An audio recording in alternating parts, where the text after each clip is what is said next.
Assalamualaikum warahmatullahi wabarakatuh.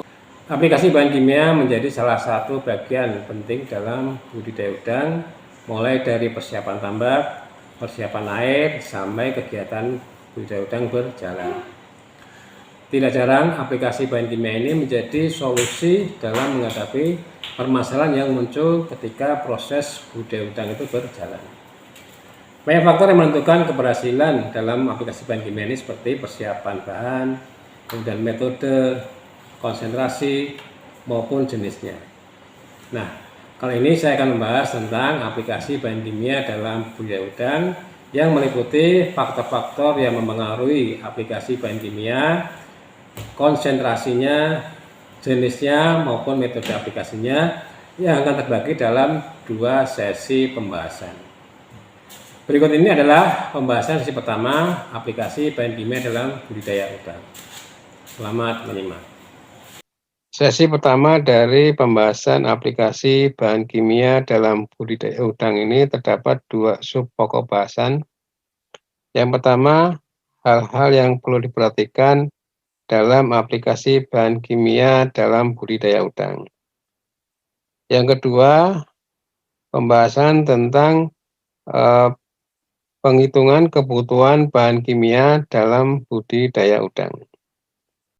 Untuk yang pertama, jadi ada beberapa hal yang harus kita perhatikan sebelum aplikasi bahan kimia. Yang pertama adalah target atau sasaran. Jadi ketika kita akan melakukan aplikasi bahan kimia itu tentunya ada target atau sasaran yang hendak kita tuju. Ya. Nah, berdasarkan target sasaran ini terbagi dalam beberapa target di sini. Yang pertama adalah menekan organisme patogen. Misalnya apa? Misalnya menekan pertumbuhan vibrio. Dan yang kedua, membunuh karier. Nah, karier membawa penyakit. Jadi untuk udang Paname atau udang window itu kariernya adalah semua dari jenis yang termasuk kelas crustacea, seperti kepiting ataupun udang itu sendiri. Berikutnya adalah mengurangi populasi plankton atau dropping plankton. Kadang ketika plankton kita terlalu pekat, perlu dilakukan dropping plankton sebagian atau partial dropping. Nah, ini bisa digunakan beberapa bahan kimia. Berikutnya adalah merangsang molting, ya, merangsang molting. Jadi mungkin ada masalah dengan molting di udang kita, sehingga perlu kita rangsang untuk molting secepatnya. Ya. Berikutnya adalah memperbaiki kualitas air. Ya, misalnya amonia tinggi, H2S-nya tinggi, atau yang lainnya. Nah, berdasarkan target yang ingin dicapai tersebut, bisa kita tentukan jenis bahan kimianya apa, konsentrasinya berapa, dan metode aplikasinya seperti apa. Itu yang pertama adalah target. Yang kedua adalah volume air.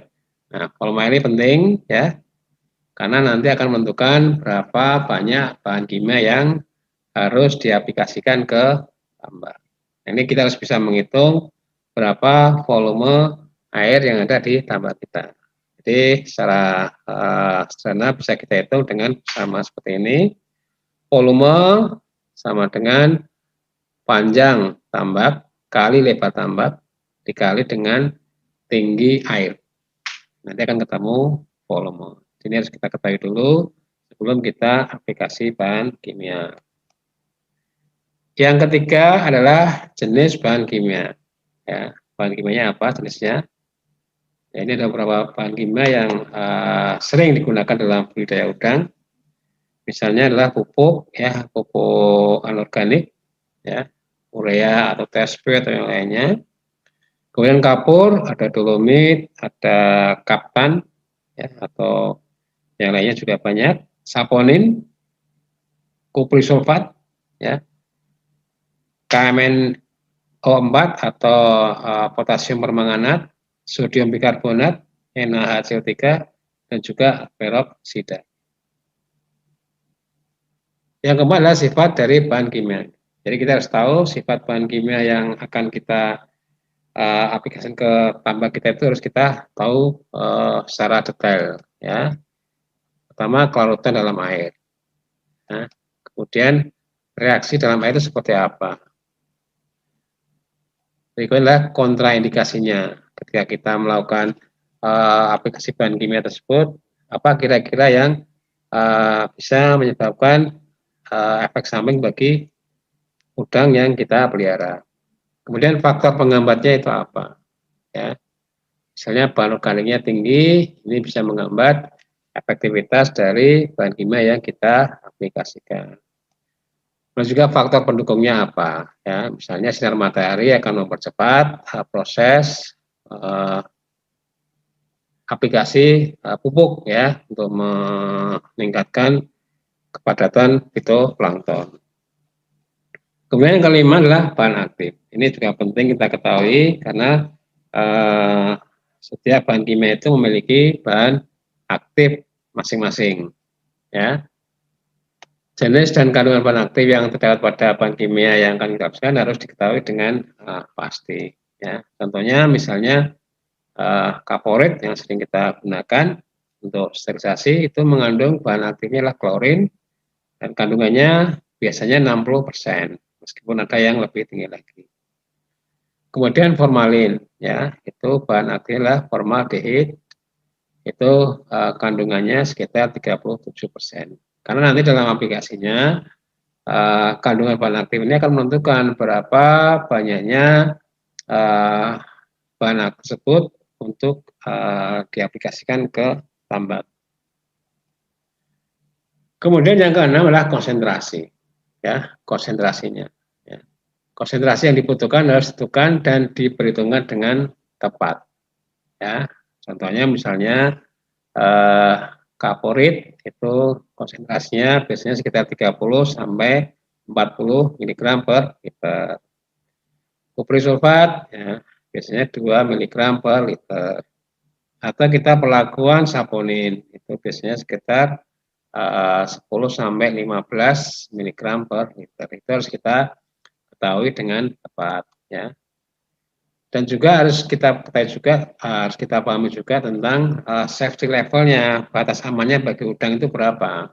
Jangan sampai aplikasi bahan kimia yang kita berikan nanti justru akan menimbulkan efek buruk bagi udang karena konsentrasinya terlalu tinggi.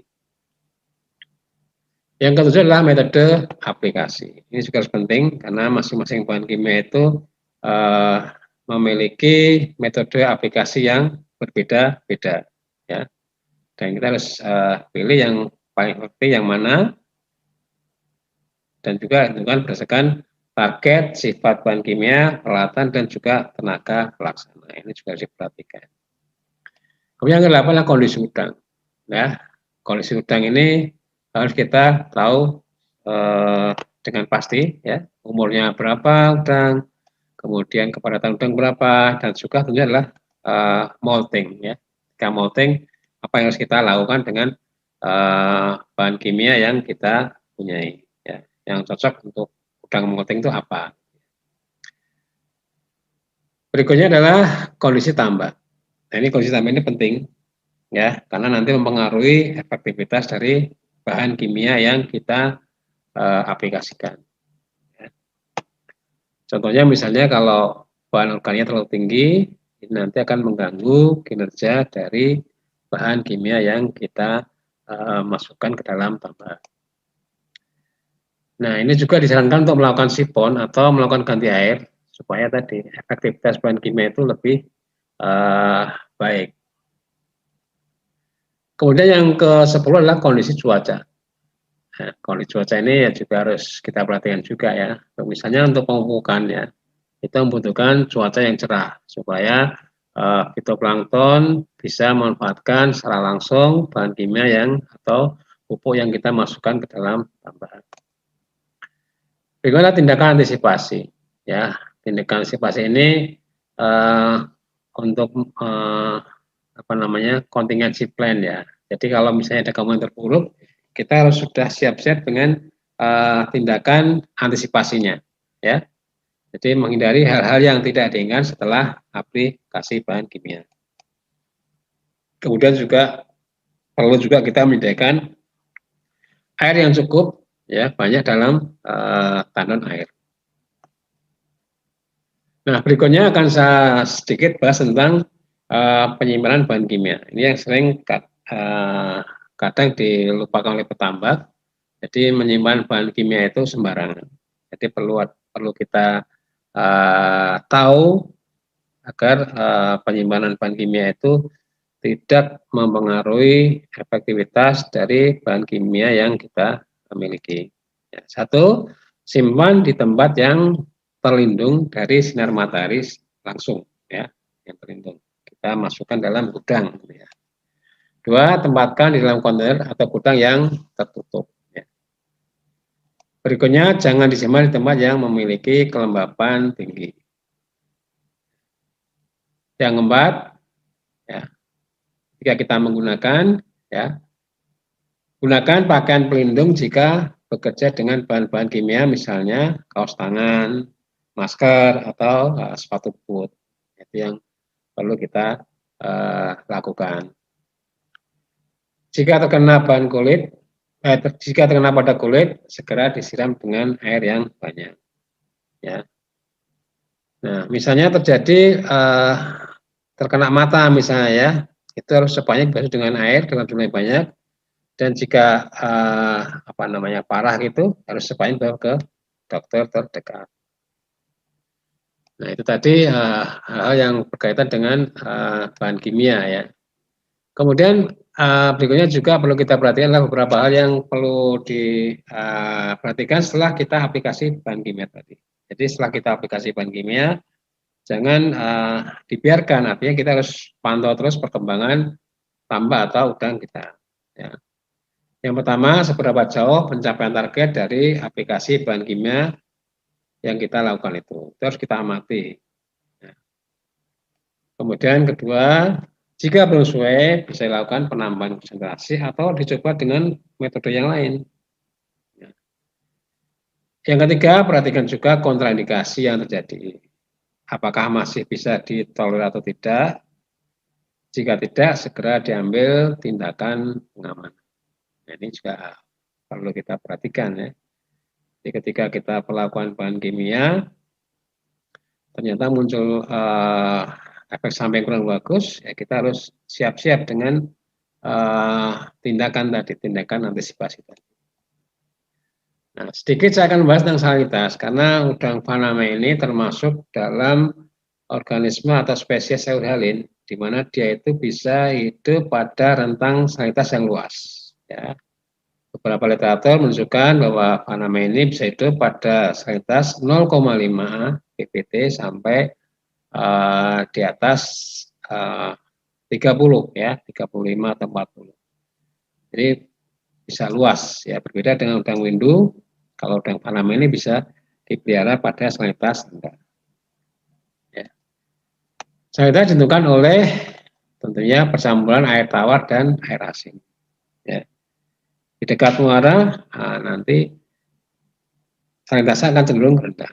Sama juga dipengaruhi oleh cuaca hujan. Ya, kalau hujan, musim hujan biasanya salinitas akan cenderung lebih rendah. Sementara ketika panas, evaporasinya tinggi, salinitas akan cenderung tinggi. Nah, untuk menentukan salinitas dari dua sumber berbeda, ini bisa kita lakukan dengan perhitungan, salah satunya dengan metode seperti ini, dengan melakukan perhitungan seperti ini, ya, Sn sama dengan S1 kali P1 plus S2 kali P2 dibagi P1 plus P2. Ya, Sn ini salinitas yang dikehendaki. S1 salinitas air yang ada di tambak. Ya. S2 salinitas air yang akan ditambahkan. P1 volume air ditambah, dan P2 adalah salinitas volume air yang akan ditambahkan. Nah, ini sebagai contoh, seorang petambak mempunyai kolam dengan luas 1000 meter persegi dengan salinitas 25 ppt dan ketinggian air 100 cm atau 1 meter. Untuk meningkatkan pertumbuhan udang ke tambak tersebut termasuk menurunkan salinitas menjadi 20 ppt. Berapa air yang harus ditambahkan untuk memperoleh salinitas yang diinginkan bila salinitas air tawar yang tersedia adalah 2 ppt. Nah, ini kita masukkan rumus yang tadi ya. Sn sama dengan S1 kali V1 plus S2 kali V2 dibagi V1 plus V2. S-nya 20 ya. S1-nya 25, V1-nya 1000 ya plus S2-nya 2, V2-nya kita cari ya dibagi dengan V1-nya itu 1000 meter kubik plus V2 yang kita cari. Nah, ini dari persamaan ini bisa kita hitung ya. 18V2 sama dengan 5000 meter kubik. Sehingga volume yang harus ditambahkan, volume air yang harus ditambahkan adalah 5000 meter kubik dibagi 18 sama dengan 278 meter kubik. Jadi ini yang harus kita tambahkan ke kolam kita agar salinitasnya menjadi 20. Ya. Tentunya ini perlu dihitung lagi berapa ketinggian yang harus kita tambahkan, ditambah ya biar mudah untuk melakukan menghitung berapa air yang masuk ke tambak ya. Nah, karena luas kolamnya 1000 meter persegi, maka penambahan ketinggian airnya adalah 278 meter kubik ya dibagi 1000 meter persegi akan sama dengan 0,278 meter atau 27,8 cm. Jadi kita harus menambahkan air ke tambang kita itu sebanyak 27,8 cm. Ini caranya sangat mudah ya untuk menghitung kebutuhan air ya, air tawar atau air tambahan untuk menurunkan salinitas air tambak. Nah, berikutnya yang kedua kita akan bahas tentang menghitung berapa sih kebutuhan bahan untuk aplikasi bahan kimia. Ya, nanti akan kita berikan contoh-contoh yang mudah tentunya. Yang pertama contohnya tambak udang dengan luas 2000 meter persegi akan dilakukan aplikasi kopri sulfat untuk membasmi lumut dan kerang-kerangan dengan dosis atau dengan konsentrasi 2 mg per liter. Jika ketinggian airnya 100 cm atau 1 meter, berapa kopri sulfat yang dibutuhkan? Ya. Ini bisa kita hitung dengan persamaan sebagai berikut. Ya. Pertama kita hitung dulu volume airnya. Volume air tambak sama dengan 2000 meter persegi dikali ketinggian airnya. 1 meter sama dengan 2000 meter kubik. Ya. Nah, 2000 meter kubik ini kita jadikan liter ya untuk memudahkan penghitungan, sama dengan 2 juta liter ya, 2 juta liter. Nah, kebutuhan kopri sulfat itu bisa kita hitung di sini ya. Jadi konsentrasi kopri sulfat yang kita aplikasikan dikali volume air tambak ya. Bisa kita hitung di sini 2 mg per liter kali 2 juta liter sama dengan 4 juta miligram atau diringkas menjadi 4 kg. Ya, jadi untuk aplikasi kolam dengan volume airnya 2000 meter persegi atau volume air 2000 meter kubik maksud saya, itu bisa kita aplikasikan 4 kg kopri sulfat. Nah, berikutnya kita ambil contoh lagi untuk aplikasi kaporit. Ini agak berbeda sedikit ya. Tambak dengan luas 1000 meter persegi dengan ketinggian air 120 cm akan dilakukan sterilisasi dengan menggunakan kaporit 30 mg per liter. Jika bahan aktif klorin 60%, berapa kaporit yang dibutuhkan?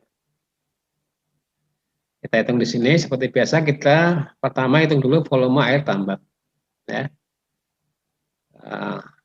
Kolamnya, luas kolamnya 1000 meter kali tinggi air 1,2 meter, sehingga volume adalah 1200 meter kubik Nah, ini kita jadikan liter juga, 1.200.000 liter. Ya. Nah, kemudian kita hitung apa yang dibutuhkan, ya, konsentrasi dikali volume air tambak. Ya. Maka akan keluar angka 30 mg per liter kali 1.200.000 liter sama dengan 36 juta miligram, ya, atau sama dengan 36 kilogram. Ya, ini 36 kilogram. Nah, tadi kandungan bahan aktifnya, klorinnya itu adalah 60%, sehingga perlu kita hitung lagi kebutuhan kapur yang sesungguhnya. Ya, kapur yang persen yang digunakan adalah 36 kilogram dibagi 60%, sama dengan 60 kilogram. Nah, ini contoh perhitungan kebutuhan bahan yang akan kita tebar atau aplikasikan ke dalam tambak. Nah, itulah untuk sesi yang pertama, aplikasi bahan kimia untuk tambak udang. Dan pada sesi yang kedua nanti akan kita bahas tentang jenis-jenis bahan kimia, kemudian konsentrasinya berapa, tujuannya untuk apa, dan metode aplikasinya seperti apa. Akan kita bahas nanti pada sesi yang kedua. Untuk sesi pertama saya akhiri. Wassalamualaikum warahmatullahi wabarakatuh.